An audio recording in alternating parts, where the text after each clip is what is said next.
Hello दोस्तों, मेरा नाम है रविंदर और आप देख रहे हैं government exam warrior YouTube channel. तो दोस्तों, हम इस चैनल पर एग्जाम से रिलेटेड आपको जानकारी देते हैं। जो मैं मॉक टेस्ट लगाता हूं उसके बारे में आपको बताता हूं और अपनी तैयारी को कैसे बेहतर बनाए वह भी मैं आपको बताता हूं। तो दोस्तों, मैं इस पर एसएससी जीडी की और यूपी पुलिस और यूपीएसआई और दिल्ली पुलिस की वीडियो डालूंगा। अब मैं यूपीएसआई की डालने वाला हूँ। इससे पहले मैंने एसएससी जीडी के लिए कई सारी वीडियो डाल रखी है, आप उनको देख लीजिएगा। तो दोस्तों, मैंने यूपीएसआई का टेस्ट बुक पर टेस्ट लगाया, उसका लेवल क्या रहा और उसका टेस्ट कैसा था। आरडब्ल्यूए का टेस्ट लगाए या टेस्ट बुक का लगाए, कौन सा टेस्ट बेस्ट है मैं यह भी आपको बताऊंगा। इससे पहले आप हमारी वीडियो को लाइक और चैनल पर नए हो तो चैनल को सब्सक्राइब कर लीजिए और हमारी वीडियो को जो आपका स्टडी ग्रुप हो उसके साथ शेयर कर दीजिएगा, जिससे कि हमें सपोर्ट कर सके वे और उनको भी अच्छी जानकारी मिल सके और वह भी हमारे साथ अच्छी तैयारी कर सके। तो दोस्तों, अब हम आते हैं टेस्ट बुक का लगाए या आरडब्ल्यूए का लगाए। तो दोस्तों, टेस्ट आप दोनों लगाइए, टेस्ट बुक का भी और आरडब्ल्यूए का भी, क्योंकि आरडब्ल्यूए का टेस्ट काफी अच्छा होता है और टेस्ट बुक का टेस्ट भी अच्छा होता है।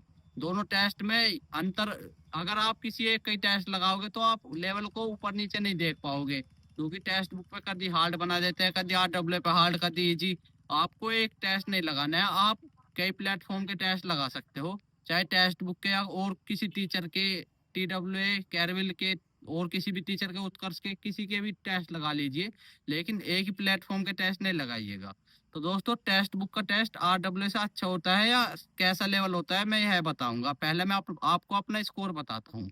तो दोस्तों, मैंने उस दोपहर के टाइम पे यूपीएसआई का टेस्ट लगाया था, जिसमें मेरा काफी अच्छा हुआ, क्योंकि यो टेस्ट इजी टू मॉडरेट था और मैंने इसको अच्छे से करा। मेरा 15-16 मिनट में बच गया। जो ऑनलाइन आपको बचाना बहुत जरूरी है, क्योंकि पेपर हमारा ऑफलाइन होगा। ऑफलाइन पेपर के लिए हमें गोले भरने पड़ते हैं, उसमें काफी टाइम लग जाता है। आपको 20 मिनट तो कम से कम बचाने चाहिए। मैं भी अपनी स्पीड बढ़ाऊंगा और कोशिश करूंगा कि मैं हर टेस्ट में 20 मिनट बचा लूं, जिससे कि वहां पर मैं ऑफलाइन में टाइम कम ना पड़े मुझे और मैं टेस्ट को अच्छे से कर लूं और गोले भी गलत बिगर गलत किए आराम से फिल कर लूं सारे, जिससे कि मेरे गलत गोले ना हो और मेरे नंबर नहीं कटे।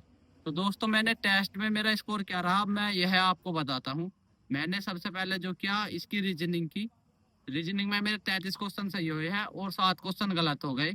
जो उसमें स्टेटमेंट की कार्रवाई के क्वेश्चन पूछते हैं वह मेरे गलत हो गए, क्योंकि उनके कुछ क्वेश्चन के आंसर सेम से लगते हैं, जो हमको सही लगते हैं, लेकिन वे कभी कभी गलत हो जाते हैं।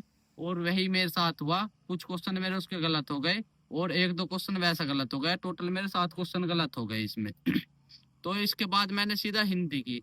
इसकी हिंदी का लेवल मुझको काफी अच्छा लगा और मेरे इसमें हिंदी में 31 क्वेश्चन सही हुए हैं, जो कि मैं सही मान रहा हूँ, क्योंकि और अच्छा 35 क्वेश्चन हो जाते तो काफी अच्छा होता, क्योंकि इसकी हिंदी काफी अच्छी थी। और मेरे मुझको हिंदी करते टाइम ऐसा लग रहा था कि मेरे क्वेश्चन गलत हो जाएंगे, हिंदी में मेरे 26-27 क्वेश्चन बनेंगे, लेकिन मेरे 31 क्वेश्चन हो गए। वह मैं अपने लिए अच्छा मानता हूँ। 31 भी सही है, लेकिन मैं आगे से इसको 35-36 करने की कोशिश करूंगा और आप भी यही करिए, यही कोशिश करिएगा, क्योंकि हिंदी में आपको नंबर बनाने हैं, क्योंकि हिंदी दे जाएगी आपको बिगर टाइम खर्च किए नंबर। आपको पढ़कर बस टिक करना है, उसमें सोल्व करने की जरूरत नहीं पड़ती। तो फिर मैंने इसकी जीएस करी।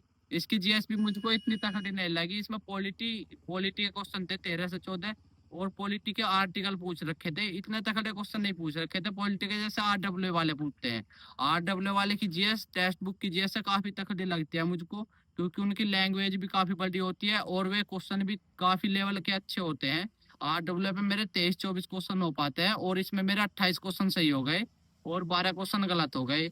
28 क्वेश्चन मेरे लिए अच्छे हैं, क्योंकि जीएस मेरी इतनी भी अच्छी नहीं है और मैं जीएस को करता हूँ। जीएस किसी की भी इतनी अच्छी नहीं होती, लेकिन मैं जब जीएस को करता हूँ तो मेरी सिली मिस्टेक ज्यादा हो जाती है और मैं कंफ्यूज हो जाता हूँ, इसलिए मेरे क्वेश्चन गलत हो जाते हैं। दोस्तों, जब भी आप जीएस को करें तो काफी ध्यान से करिएगा और क्वेश्चन को अच्छे से पढ़कर करिएगा, और जो पहला आपके दिमाग में क्वेश्चन का आंसर आए उसको ही लगा दीजिएगा, क्योंकि हम सही करके उसको गलत कर देते हैं और यह पेपर में बहुत ज्यादा होता है। तो अब आते हैं मैथ पर। सबसे एंड में मैंने मैथ किया, क्योंकि मैथ के लिए मेरे पास काफी टाइम बच गया था, 1 घंटा बच गया था, ये मैंने 1 घंटे से पहले ही निपटा दिए थे। तो मैंने जब मैथ किया, इसका मैथ भी मुझको इतना हार्ड नहीं लगा। इसमें 6 से 7 क्वेश्चन रीजनिंग के थे, जो यूपीएसआई में मैथ में डाल देते हैं, और पेपर में भी आपको 6 से 7 क्वेश्चन रीजनिंग के मिलेंगे मैथ के पोर्शन में। आरडब्ल्यू का मैथ इससे अच्छा लेवल था उसका, जो अभी वो 19 अक्टूबर का गया है, मैंने वो भी लगाया था। उसमें मेरे 30 क्वेश्चन हो पाए थे और मेरे जो है इस टेस्ट में 38 क्वेश्चन हो गए रीजनिंग के को मिलाकर, क्योंकि हम रीजनिंग के को नहीं भूलेंगे इसमें। 34 से 35 क्वेश्चन हो गए जो मैथ के हो गए, और 6 से 7 क्वेश्चन, वो 4 से 5 रीजनिंग के तो होते ही है, उससे ज्यादा भी हो जाते हैं। तो दोस्तों मेरे इसमें 38 क्वेश्चन हो गए और 2 गलत हो गए।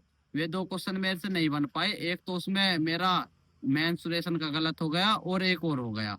तो जो मेरा ओवरऑल स्कोर रहा है, वो मेरा स्कोर रहा है 129 क्वेश्चन हुए हैं मेरे। इसके नंबर 322 पॉइंट कुछ बैठ रहे हैं। मैं हर टेस्ट में अपने क्वेश्चन बताता हूँ, क्योंकि मुझे नंबर बताने की आदत नहीं है, इसलिए आप क्वेश्चन से ही अंदाजा लगा लीजिएगा, इसमें नेगेटिव मार्किंग नहीं है। तो मेरे 129 क्वेश्चन सही हुए हैं और बाकी गलत हो गए। जो जो भी क्वेश्चन थे वे 31 क्वेश्चन वे गलत हो गए। तो दोस्तों मेरे लिए वे अच्छे हैं, क्योंकि मैं ऐसी कैटेगरी से हूँ और मैं यूपी से ही हूँ, मैं बाहर से भी नहीं हूँ जो मैं जर्नल में गिना जाऊंगा। तो मेरी तो मेरिट, अगर मेरे रियल पेपर में भी इतने नंबर आते हैं तो मेरी मेरिट अच्छे नंबरों से पास हो जाएगी और मुझे रैंक भी अच्छी मिल जाएगी। तो अपना स्कोर आपको भी ऐसे मेंटेन रखना है। और अगर आपने टेक्स्ट बुक पर जो न्यू सिलेबस बेस्ड दूसरा टेस्ट है ये लगाया है, तो आप इसका स्कोर अपना कमेंट में लिख दीजिए, और नहीं लगाया तो आप इसको लगाइए, और जो आपका स्कोर है वो बाद में वीडियो में आकर लिख दीजिएगा। लेकिन स्कोर आपका जरूर लिखना है। और जो आप RW पर टेस्ट लगाते हो, आपका यूपीएसआई में कितने स्कोर आता है वह भी लिखना है। तो दोस्तों मिलते हैं किसी अगली वीडियो में। तब तक हम हमारी वीडियो को लाइक और चैनल को सब्सक्राइब करके और अपने दोस्तों के साथ स्टडी ग्रुप में शेयर कर दीजिए।